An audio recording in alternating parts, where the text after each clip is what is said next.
में किस तरीके से आप सब लोग देख रहे होंगे, देश में एक वीडियो वायरल हो रहा है ई थाना रायबरेली का, जहां एक सैनिक की पुलिस पिटाई करती हुई दिख रही है। वो रो रहा है, बिलख रहा है, कह रहा है मेरे साथ नाइंसाफी होगी। उसका नाम है राणा सिंह, वो छुट्टी आया हुआ है।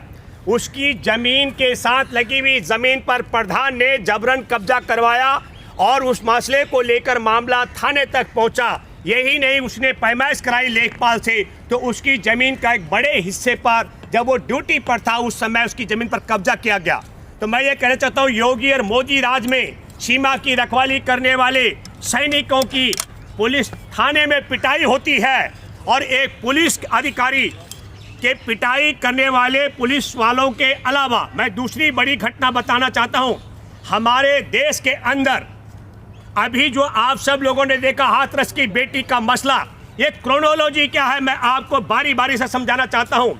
हमारे देश के अंदर 14 जून को आत्महत्या करता है भाजपा परिवार से जुड़ा हुआ सुशांत सिंह राजपूत। एक बड़ा अच्छा कलाकार था। दुख और अफसोस की बात है 15 जून को दाह संस्कार हो जाता है। परिवार किसी तरीके की आपत्ति नहीं करता है। पूरे 40 दिन बाद भाजपा से जुड़े हुए सुशांत सिंह राजपूत के पिता पटना में एक एफआईआर दर्ज करवाते हैं सेना के एक फौजी की बेटी रिया चक्रवर्ती के खिलाफ कि उसने 15 करोड़ रुपए में गबन किया है और सुशांत राजपूत की हत्या की है।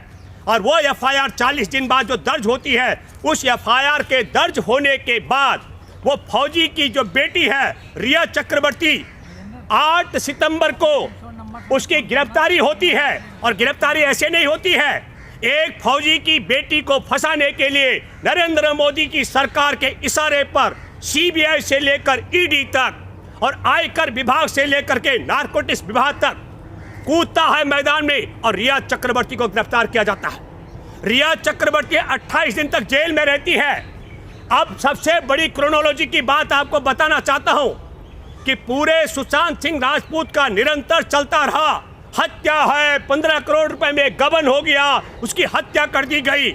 और ऑल इंडिया इंस्टीट्यूट मेडिकल में तय हुआ, भारत सरकार की तरफ से, मोदी सरकार की तरफ से, सीबीआई की तरफ से तय हुआ कि ऑल इंडिया इंस्टीट्यूट मेडिकल बताएगा कि सुशांत राजपूत की हत्या की गई थी कि आत्महत्या। 31 अगस्त को सुशांत सिंह राजपूत का मामला, जांच का मामला हत्या है कि आत्महत्या, ये ऑल इंडिया इंस्टीट्यूट मेडिकल की टीम उसकी जांच शुरू करती है और 43 दिन लग जाते हैं ऑल इंडिया इंस्टीट्यूट मेडिकल की टीम को यह बताने में कि सुशांत सिंह राजपूत की हत्या नहीं की गई थी, ये आत्महत्या है। मैं आप सबको बताना चाहता हूं क्या कारण है कि हाथरस की बेटी के साथ में उसकी कमर की हड्डी तोड़ने, उसकी जीवान काट देने, उसके साथ गैंग रेप और उसके बाद में उसको जिस तरीके से जवाहरलाल नेहरू मेडिकल कॉलेज ने एम्स में रेफर किया था, उसकी बजाय सफदरजंग हॉस्पिटल में, और 29 सितंबर को उसकी डेथ हो जाती है और उसके शव को ठिकाने लगाया जाता है। ये मैं इसलिए कहना चाहता हूँ आप सब लोगों को कि 29 सितंबर को 2 बड़ी घटनाएं घटती हैं। बलरामपुर में भी एक दलित बालिका के साथ में गैंग रेप, उसके भी कमर तोड़ने का और टांग तोड़ने की घटना उजागर होती है, उसके शव को भी ठिकाने लगाया जाता है। क्योंकि 30 तारीख को 6 दिसंबर 1992 को बाबरी मस्जिद के मसले पर फैसला आना था और मोदी सरकार पहले ही आरोपियों को निर्दोष कराने का, सिद्ध कराने का आदेश जारी कर चुकी थी। इसलिए रिया चक्रवर्ती के मामले पर मैं दोबारा बाद में आऊंगा। इसलिए हाथरस की बेटी के मसले पर जो सबसे बड़ी बात, उसके शव को ठिकाने लगाने का इस क्रोनोलॉजी को समझना पड़ेगा। अगर वो शव उस बेटी के परिवार को सौंपा जाता तो मामला उस तरीके का नहीं बन सकता था और मामला ऐसा बनाया जाना था ताकि सारे मुद्दों से ध्यान भटक सके, चाहे वो बाबरी मस्जिद के अपराधियों को बरी कराने का मामला हो और चाहे आत्महत्या कर चुके नशाखोरी करने वाले सुशांत सिंह राजपूत के आत्महत्या के मामले में एम्स का 43 दिन बाद यह पोल खोल करनी हो कि उसने आत्महत्या की थी, हत्या नहीं हुई थी।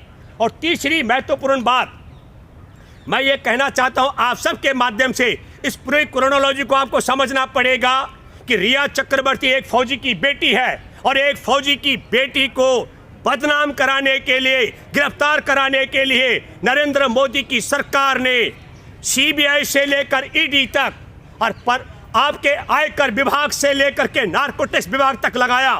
और दुख और अफसोस की बात मैं ये कहना चाहता हूं, यदि रत्ती भर शर्म है नरेंद्र मोदी तुम्हारी आंखों में तो माफी मांगो रिया चक्रवर्ती से। और रत्ती भर शर्म अगर सुप्रीम कोर्ट में बैठे उन जजों को जिनके आदेश के आधार पर एक निर्दोष फौजी की बेटी को 28 दिन जेल में रहना पड़ा। रोज तार तार करते रहे हमारे गोदी मीडिया के चैनल और अखबार और टीवी के लोग कि किस तरीके से रिया के साथ क्या क्या हो रहा है। मैं फिर कहना चाहता हूं, सुप्रीम कोर्ट में बैठे जजों से गुजारिश करता हूं, आग्रह करता हूं, आपके एक गलत फैसले से न केवल रिया चक्रवर्ती जिसको बदनामी झेलनी पड़ी, जिसके मान और सम्मान को ठेस पहुंचाई गई, उसे 28 दिन जेल में रहना पड़ा। और यही नहीं, फिल्म जगत की और नायिकाओं को भी नारकोटिक्स विभाग ने नोटिस जारी करके बदनाम करने का काम किया। तो मैं आप सब लोगों के माध्यम से एक बात बताना चाहता हूं, और मैंने पहले भी कहा था कि जिसने हाथरस की बेटी की कमर तुड़वाई, जीभ कटवाई, गैंग रेप करवाया और उसकी थाने में एफआईआर दर्ज नहीं होने दी और उसके गैंग रेप के अवशेष को छिपाने के लिए जो 2013 में कानून बना था निर्भया के बाद, उस कानून का उपयोग नहीं किया गया और 8-10 दिन बाद उसके सैंपल टेस्ट के लिए गए जहां कुछ भी निकल नहीं सकता था। और आज वो यही नहीं, उसके शव को ठिकाने लगाया गया। और अब क्या कहा जा रहा है? कहा जा रहा है इसमें विदेशी हाथ है। मैं पूछना चाहता हूं, उत्तर प्रदेश में घंटा बजाने वाले योगी आदित्यनाथ से, दिल्ली में बैठे नरेंद्र मोदी फर्जी डिग्री वाले से, तड़ी पार रह चुके शख्स से मैं जानना चाहता हूं, आप हमें बताएं कि विदेशी हाथ किसका है। आप मुझे बताएं गैंग रेप विदेशी हाथ से हुआ क्या? उस बालिका की कमर की हड्डी विदेशी हाथ से टूटी क्या? उसकी जुबान विदेशी ताकतों ने कटवाई क्या? थाने में उसकी एफआईआर दर्ज होने से विदेशी ताकतों ने रुकवाई क्या? जेएन मेडिकल कॉलेज ने उसको भेजा था ऑल इंडिया इंस्टीट्यूट मेडिकल में, उसकी बजाय उसको सफ्तन जंग में हॉस्पिटल में मरवाने के लिए विदेशी ताकतों ने भर्ती करवाया क्या? अरे नरेंद्र मोदी और योगी, तुम बताओ कि उसका शव रात को ठिकाने लगवाने का काम भी क्या विदेशी ताकतों ने करवाया क्या? मैं बहुत हैरान हूं और मैं दावे के साथ मैं आपको बताना चाहता हूं, भारत में यह दशा क्यों आई है?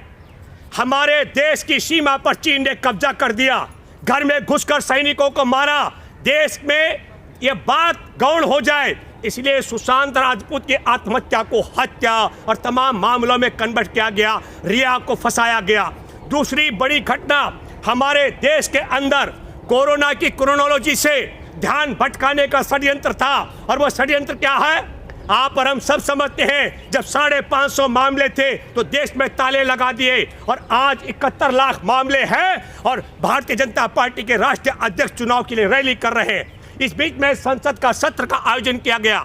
मैं आप सब लोगों को बताना चाहता हूं, कोरोना का टीका नहीं बना, दवा नहीं बनी है। हमारे देश के उद्योगों को चौपट कर दिया गया, हमारे देश के होटल इंडस्ट्री खत्म हो गई, हमारे देश में 14,000 से ज़्यादा रेल जो रोजाना आवागमन करती थी उनमें 250-200 रेल सर आवागमन कर रही हैं। हमारे देश में उद्योग व्यापार से लेकर होटल इंडस्ट्री और रेल से लेकर बाजार और साप्ताहिक बाजार सब चौपट हो चुके हैं। इस क्रोनोलॉजी को भी आपको समझना पड़ेगा। इन सब पर पर्दा डालने के लिए, अपनी मूर्खता पर पर्दा डालने के लिए मोदी सरकार ने पहले आत्महत्या कर चुके सुशांत के मामले को हत्या और ड्रग्स रैकेट की तरफ घुमाया, रिया चक्रवर्ती सहित कईयों को बदनाम कराया। और जब ये पोल खोल खुलने वाली थी, ऑल इंडिया इंस्टीट्यूट मेडिकल ने कहा, वहाँ के डॉक्टरों ने, शर्म अफसोस की बात है, एक आत्महत्या के विषय में रिपोर्ट देने में 40 दिन से ज़्यादा लग गए।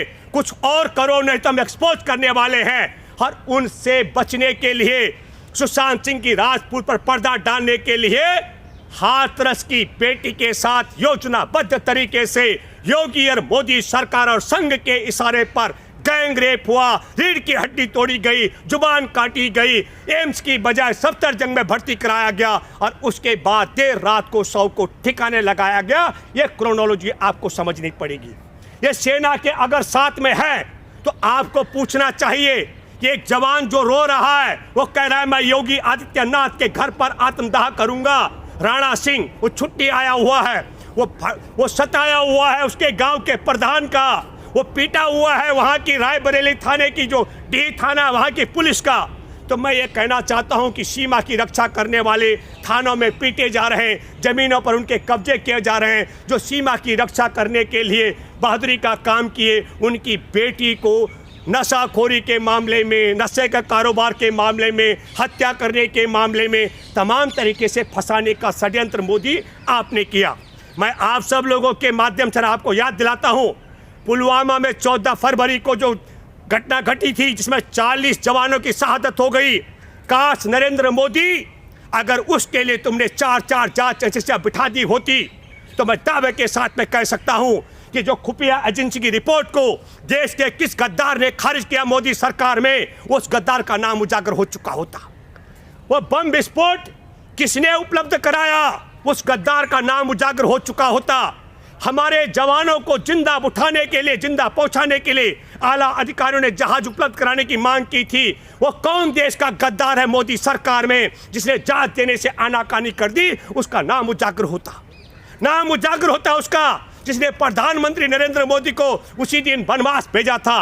मैं ये कहना चाहता हूं, भारत के एक जवान की बेटी रिया चक्रवर्ती, फौजी की बेटी को फंसाने के लिए 4 एजेंसियां, पूरा गोदी मीडिया, पूरा तुम्हारा इलेक्ट्रॉनिक और प्रिंट मीडिया और पूरा मोदी का जो अंधभक्तों का गिरोह, संगियों का गिरोह, एक ब्राह्मण की बेटी के साथ ऐसा अत्याचार, और दूसरी तरफ हाथरस में एक वाल्मीकि की बेटी के साथ में, उसके साथ में गैंग रेप करवाना, कमर तोड़वा देना, जवान कटवा देना, उसकी हत्या करवा करके 100 को ठिकाने लगा देना।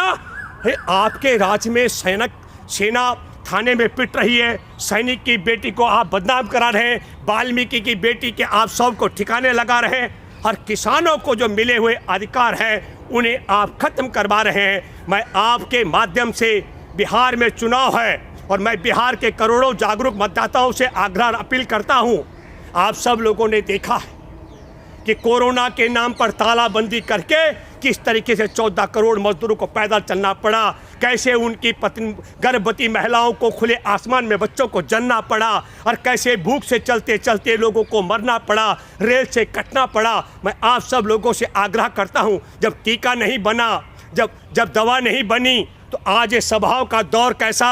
यदि कोरोना संसद का सत्र बुलाया गया था अभी सितंबर में, 14 सितंबर से लेकर के 23 सितंबर तक, आप सब देश के करोड़ों लोग पूछें भाजपा और संघ के आरएसएस की पार्टी को कि यदि कोरोना का फैलाव संसद के अंदर कोरोना नहीं फैला मोदी, तुमने रोक कर दी थी, तो जिस तरीके से तुमने संसद का सत्र बुलाया 14 से लेकर 23 सितंबर तक, और तब कोरोना नहीं फैला था, तो विदेशों से कोरोना उसी तरीके से क्यों नहीं रोका मोदी? यह सवाल आपको करना चाहिए। अभी जनसभाएं हो रही हैं और जनसभाओं में कहा जा रहा है कोरोना नहीं फैलेगा, तो आपको पूछना चाहिए कि कोरोना अगर अब नहीं फैलेगा तब क्यों फैला है। इस क्रोनोलॉजी को भी आपको समझना पड़ेगा। कोरोना की आड़ में मोदी सरकार अपने तमाम पापों को छिपा रही है, और हमारे देश में, मैंने कह दिया, बेटियों के लिए, चाहे वह छोटे किसान वाल्मीकि की बेटी हो, उसके 100 को ठिकाने लगाने का मामला हो, थाने में फौजी को पिटवाने का मामला हो, और चाहे एक फौजी की बेटी रिया चक्रवर्ती जो ब्राह्मण खानदान में पैदा हुई, उसको झूठे मामले में फंसाकर जेल में डलवाना हो, ये षड्यंत्र मोदी सरकार करती रही है। आप सब लोगों और हमारे देश में कोरोना की आड़ में ताला लगाकर देश को बर्बाद कराने का षड्यंत्र है, ये आप सब लोगों को याद रखना है। धन्यवाद।